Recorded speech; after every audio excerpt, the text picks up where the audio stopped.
you know what? I'm pissed off. American people. We're getting screwed by the big banks. Then this guy walks into my office and says, there's some shady stuff going down. No one's paying attention. the banks got greedy, and we can profit off of their stupidity. You want to bet against the banks? I think we're either high or having a stroke.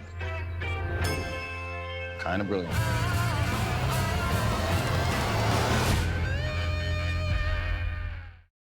Welcome to Editors on Editing. I'm Glen Garland.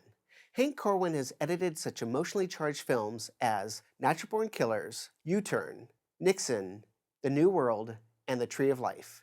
Now he has lent his wonderful skills to the powerful film, The Big Short, for which he won the Eddie Award and is nominated for the Oscar. Hank, thank you so much for being here tonight. I really appreciate it. It's great being here. I loved the movie. It was fantastic. I just was blown away by all the creativity and all the style that you guys threw in, but I was also really emotionally involved with the characters. Tell me a little bit about how you got involved with this particular project. My agent called like weeks before saying that, you know, there might be something interesting coming up. She'd mentioned Adam's name. I took it with a grain of salt because, you know, the guy, he did Anchorman, which is a great movie. You know, they're great movies, but I usually don't do those kinds of films. They sent the script. It was a fantastic script. It's one of the best scripts I've ever read. And he co-wrote it, right? He co-wrote it, yeah. I was intrigued, to say the least. And we just got on like a house afire. And then I said, well, let me know after you speak, you know, after you speak to everyone. And I told him I'd love to do this. He said, you're hired, don't worry about it. So that's how I got it. And what were some of the conversations you had? Because the style is very out of the box. He had mentioned Michael Winterbottom's 24-Hour Party People. You know, he referenced back to some of the films I had cut. Actually, I think he talked a little about Natural Born Killers. And really what I got from him was just this feeling that I would be safe trying things. You know, the worst thing is when you work with a director, and especially the very beginning, the nascency of the relationship, and you show the director something and he hates it, and you know you feel like you're going to get fired. And I never felt that with him. First of all, I looked at some of the dailies and they were terrifying because I know nothing about finance. As a director who comes from improv, he has a script, but he lets his actors go far afield. Yeah, I've heard that about him. He was very liberating for these guys. You know, and when you have classically trained actors like Christian Bale, I think it was probably really very liberating and scary for him too. Sure. I would get just hours and hours and hours of footage with all these different performances. And I had to sort of piece something together initially because it was so daunting. You know, first of all, it was like playing this crazy three-dimensional chess. It's like if you make, as an editor, if you make a decision early on, it may not have like pejorative effects until like five cuts later. It's like a bad chess move will ripple and you'll be in a checkmate situation. Well, one of the things that I think is interesting about this film is sort of that it mixes drama and documentary-like subjects with pop culture programming, and it mixes them together in this beautiful stew. First of all, I think it's really important when you have a movie like this that's so dense to emotionally and culturally contextualize it. You know, and that's where the stock footage came in really well. And if you see Britney Spears, or if you hear ludicrous in a ludicrous video and you intercut stuff, I mean, first of all, it sets the times, and it's fun to watch. Or when we meet the boys, when we meet Jamie and Charlie, they find Vennett's treatise on what's going to happen, and they're celebratory. And I found that Polyphonic Spree video. It was a Nirvana cover. What was it? Lithium. And it just articulated the joy they were feeling in a way that I could feel it. I mean, ultimately, as editors, we have to cut for ourselves. It's interesting because I'm wondering, script-wise, what was there And you have animation with the cash register and the blocks of gold, and then you've got even Geller going as they're making money, and it was so fun. Well, I mean, that was really the name of the game. I mean, I get a little hurt when people say I threw in the kitchen sink, but I did a little bit.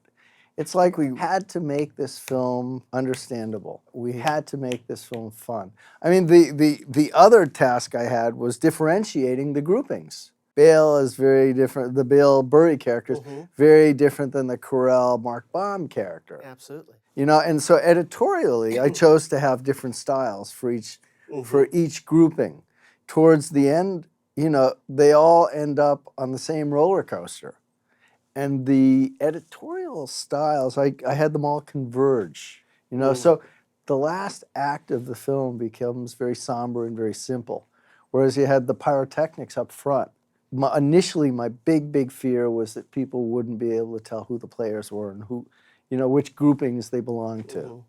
Well, Burry, the way that you introduce him was really effective, I felt, because you've got this stuff of him playing football as a kid and then him swimming as an adult, and he's got this glass eye, and you're intercutting this, and you automatically go, okay, this guy's a competitor. Initially, that stuff was scripted sequentially.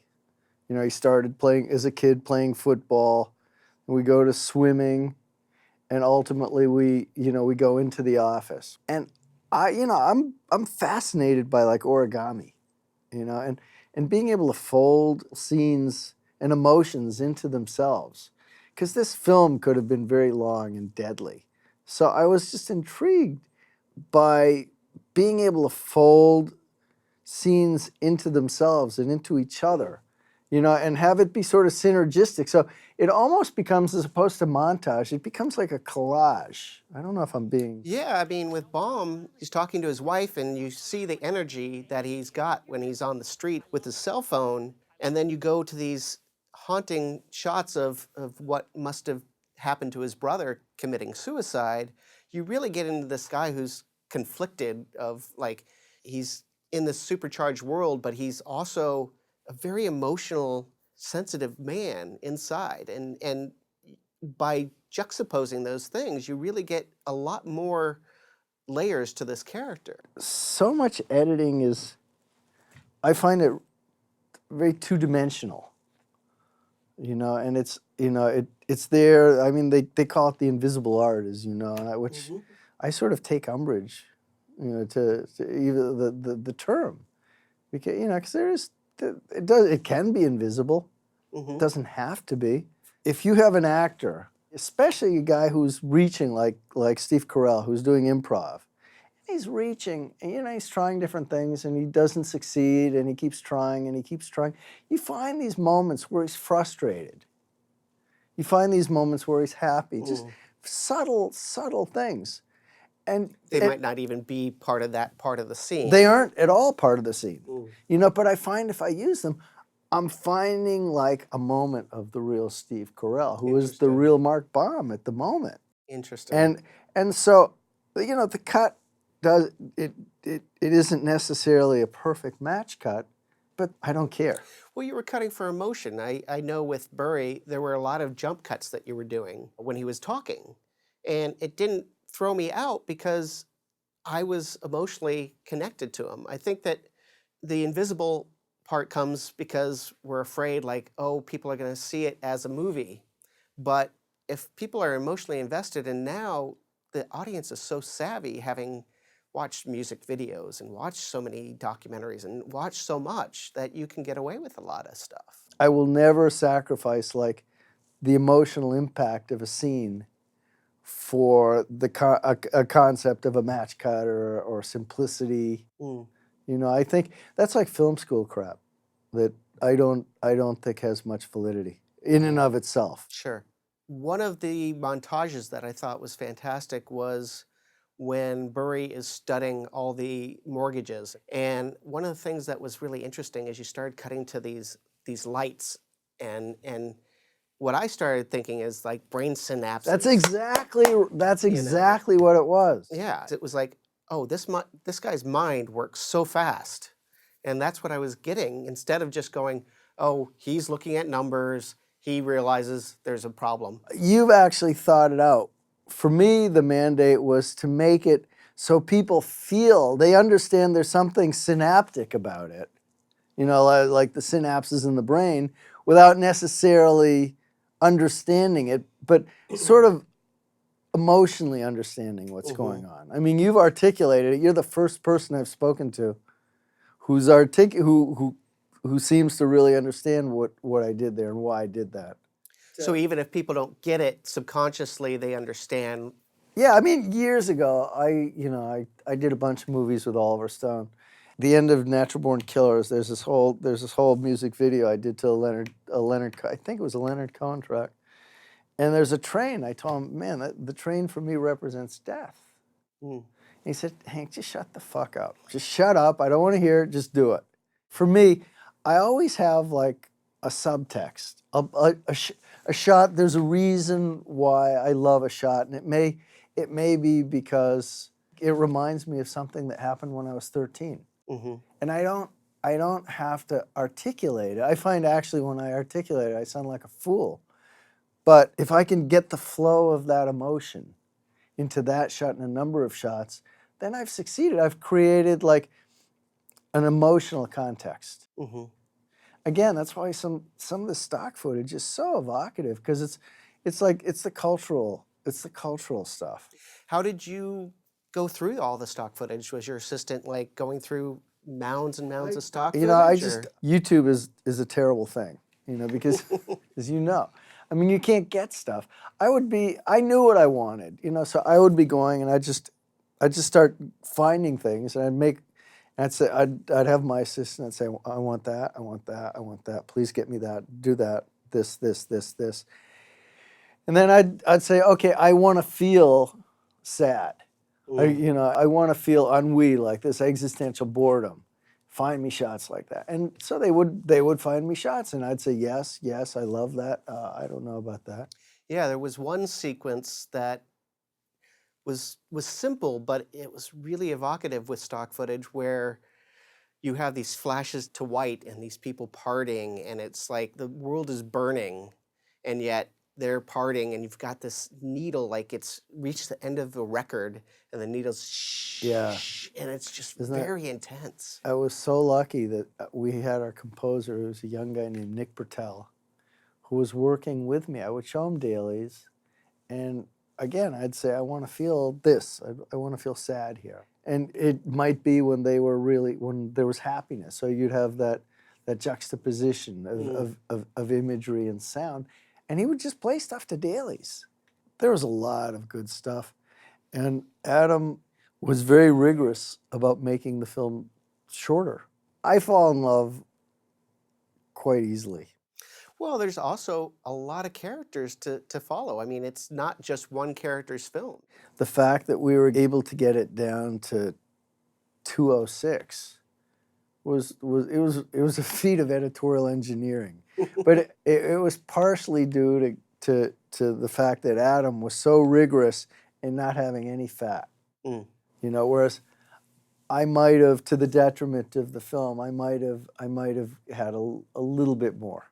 You'd put definitions on the screen, and you'd sometimes put like little animated things when they're talking about the testicle issue. Oh, the epididymis. Like yeah.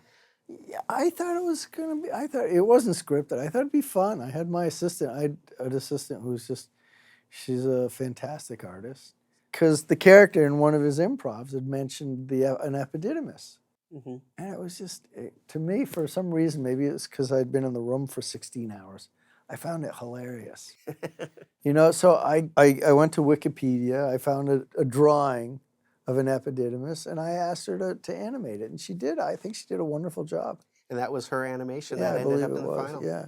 You guys did fun stuff sometimes. I remember during this narration where Vennett's talking about, you know, you might not understand this stuff, you might feel stupid, and then you go to this raft shot. With a dog? With a dog in sunglasses. It was a stupid shot. I loved it. It was great. Yeah. But those like little things are just, you know. Well, you know, when you have something that's this deadly serious, and it could be this deadly boring, you know, you got to leave them laughing a little bit. You know, It certainly leads you in. And well, I think we went to Margot Robbie right after that. I mean, Adam is just a stone genius. One of my favorite little moments is when Geller and Shipley turn to camera and they go, "It actually didn't happen like this." It's the conceit of like, you're watching a scripted film. It's never going to be exactly the way it happened. You know, what is reality, but it feels real because it's capturing the essence. No, I think so. I think, honestly, I think when they, because I think we've been slammed by a few people about this fourth wall thing, breaking the fourth wall. Well, I was wondering, you know, if that was a concern of you guys.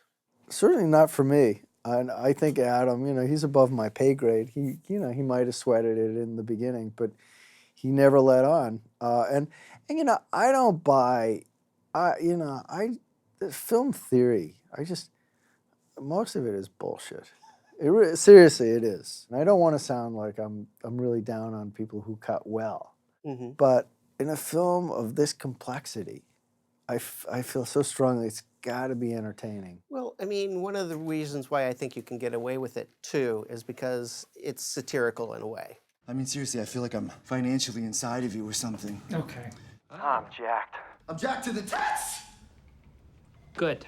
It's a commentary on, how crazy things got. And it got crazy. Jamie talking about how when he's there in the bank, it didn't really happen this way. Yeah, first of all, it humanized him. Yeah, you like him immediately when he does that. Absolutely, but you are there in the room with him. That's true. He's almost like bringing you to his side and say, "You're a friend of mine." Absolutely, you go into his reality. And I find that fascinating. I get it. I can feel you judging me. That's palpable. Another sequence that I loved was when Burry goes to Goldman. And then afterwards, when they realize that they think he's a total idiot, you start playing the rap music and you start showing all these images of music videos and money. It's almost like a cocaine high. And this is where I don't know if I should be saying this. I haven't done drugs in a million years. But it's like the way I sensed it when in high finance, when people were making these gigantic amounts of money, it was like a drug high. Mm. I wanted an audience to feel it. And then you hard cut out of some of the music. First of all, the music is really engaging. The popular cultural images are really engaging. Mm-hmm. And then when you stop it, when you stop the sound, when you stop the music, it brings you to a reality. Then you pick it up again. So it's manipulative. And it keeps the audience engaged because they got to be focused. I mean, whenever you sort of crescendo some music and then cut it hard, it wakes people up. I remember my grandfather, who was a concert violinist, sometimes they would play, I forget what the name of this symphony was, but they would go do do do do do do do do do do, and they keep on playing lower and lower, and then they go and then and people would like jump in their seats because you have to have those ebbs and flows to really get people focused. No, I think you do. And it's like, again, you can get into emotional rhythms as opposed to storytelling beats. And then when they start losing money, there was a nice little juxtaposition that you guys did where Baum's losing money and Shipley and Geller are losing money, and you start cutting, you're intercutting, and they're like, no way. And tell me a little bit about that. Well, that goes along with what I told you, how they ended up on the same roller coaster in different cars, Mm-hmm. but they all got on the same path. And even, So it sort of joins them together. absolutely, it's the beginning of that. And when they go to Vegas, well, for me, Vegas is so horrifying. That's why I put the music from The Phantom, which worked. It's actually pretty effective. Mm-hmm. After Baum leaves Vegas and he comes home and he talks to his wife, instead of having a conversation where you actually have all the dialogue, we're just getting bits and pieces of dialogue, and it's very surreal the way that they're talking, and you really get the sense like he's like unloading this big weight, and by not hearing it, it almost felt more emotional, and it was able to be shorter because we didn't have to get the information. Yeah, no, absolutely. You're actually talking about one of my favorite parts of the whole movie. You had Carell initially, who was so bombastic. He was so self-assured and so self-righteous. And he becomes fragmented. He's destroyed. It's almost a funereal track. And I kept cutting back to the outside because I love the mantra nature of it's almost like Like an ohm? Almost? yeah, absolutely. There's a ripple there, a ripple in time and a ripple in emotional space. Initially, you know, we'd been trying to cut that scene, and it was, you know, trying to put it together where he's speaking. It just didn't ring true. You know, it was just really over the top, and and we were about to get rid of it, and I just didn't want to get rid of it. It's not that I didn't want to get rid of it so much as I didn't want to admit defeat. And if you see his lips moving and you don't hear anything, or if his lips are moving and you're hearing something that's obviously out of sync, you're showing a much bigger conversation, and you're showing like an emotional passage of time. Yeah, I mean, it felt like they could have been talking for hours. Absolutely. Well, that was what And we you were going distilling for. it to a minute or something like that. And because of that, it felt like there was a much bigger conversation that had been had. That scene is very near and dear to me, only because I love the orphans. I love the scenes that generally are the ugly ducklings, and that definitely was. Well, what led to that scene, I thought, was a fantastic scene with the synthetic CDOs where Yeah. he's talking to the guy, and you guys started putting in laugh tracks, It is a sitcom. and you have these freeze frames on Steve, like he's almost like frozen in time, like, oh shit, this is bad. It was great. Thank you. As the Wing Chao, the CDO salesman, was talking, you know, it almost was becoming more hallucinogenic, and I was trying. That's why, like, I threw in the laugh tracks. I took the sounds and threw them out of sync with themselves, so they started phasing. You know, and so it just really banged and became very noisy. And then I used that Guns N' Roses track, just because it felt great. A Sweet Child of Mine, and then just stopping all the action, just freezing. And moving in. You know, I can't claim that I came up with that. I did a video for Mark Romanek it was a Beck video called Devil's Haircut years ago, where he turned me on to that technique, and he told me Truffaut came up with it, really. But I found it to be very effective. Baum is on stage with the Bear Stearns guy. Yeah. And the way that you ended it was really effective, because as people start to leave, you pull out all the sound except for the music. And then you freeze frame on this one person, and you just feel like people's lives were just destroyed. You know, absolutely. He was like the deer in the headlights. I think he was like an old investor, just an old guy. And you know, anything you can do if you pull out sounds in a case like that, I mean, it almost brings you into that freeze frame. It makes you focus on that. It becomes a surreal moment.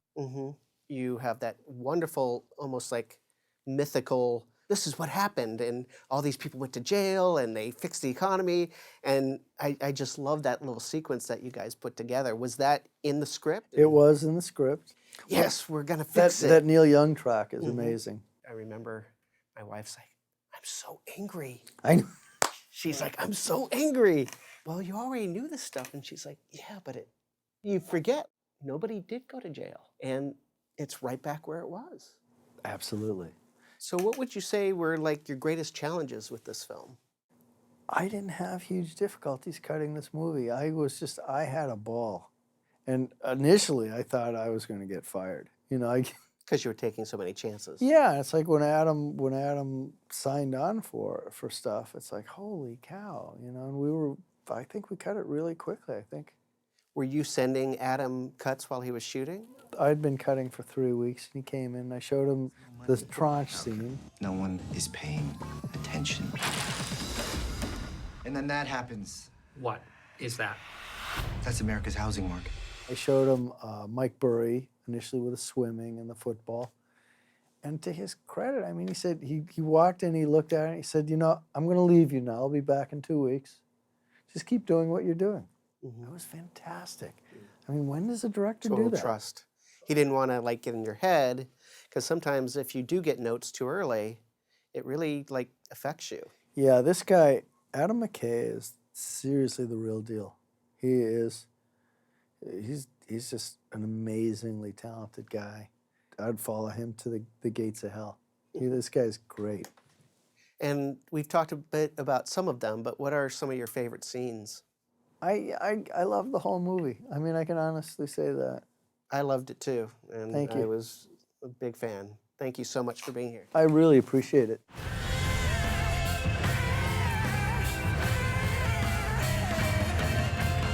How can the banks let this happen? It's fueled by stupidity. But that's not stupidity, that's fraud. Tell me the difference between stupid and illegal, and I'll have my wife's brother arrested.